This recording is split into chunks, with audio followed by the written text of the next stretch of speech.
शुभ संध्या पिलामाने। आज आम चतुर्थ श्रेणी बही रे थिबा भारतर महिला विमान चालिका विषय पढ़िबा। आस पिलाए भारतर प्रथम महिला विमान चालिका विषय जानिबा। से हेउचंती सरला ठकराल। तांकु स्नेहरे समस्ते मती बोली डाकुथिले।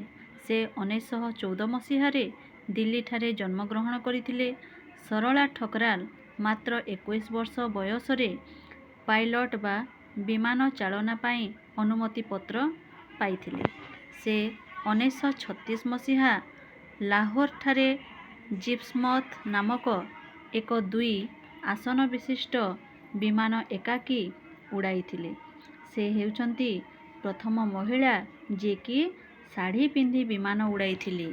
से विमान चालनार अनुमति पत्र पाइबा पाई 1000 घंटा विमान उड़ाइबार अभ्यास करथिले।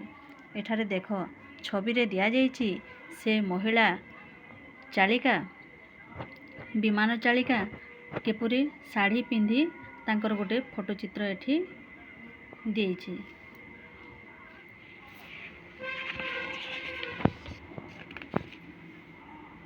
ता पर पृष्ठरे आस जानिबा आम ओडिया महिला विमान चालिका विषय रे। एठारे चित्र रे अछि श्रीमती ज्ञान पटनायक। ज्ञान पटनायक हेउचंती ओडिशार पूर्वतन मुख्यमंत्री श्रीजुक्त विजयानंद पटनायक धर्मपत्नी। से 1940 मसीहारे वाणिज्यिक विमान उड़ाण पाई अनुमति पत्र पाइथिले।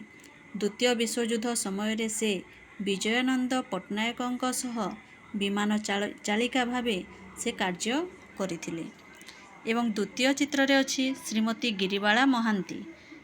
श्रीमती गिरिबाला महांती हेउचंती ओडिशार बेसरकारी महिला विमान चालिका। से 1967 मसीहारे विमान चालना निमित्त अनुमति पत्र से पाइथिले। आंतर्जातिक महिला विमान चालिका संगठन रे जोग देबा पई से वाशिंगटन डीसी जहाँ कि अमेरिका रे अवस्थित यात्रा से करथिले। तो एठारे आमे जानिला जे आम भारतर महिला ओडिया विमान चालिका विषय रे।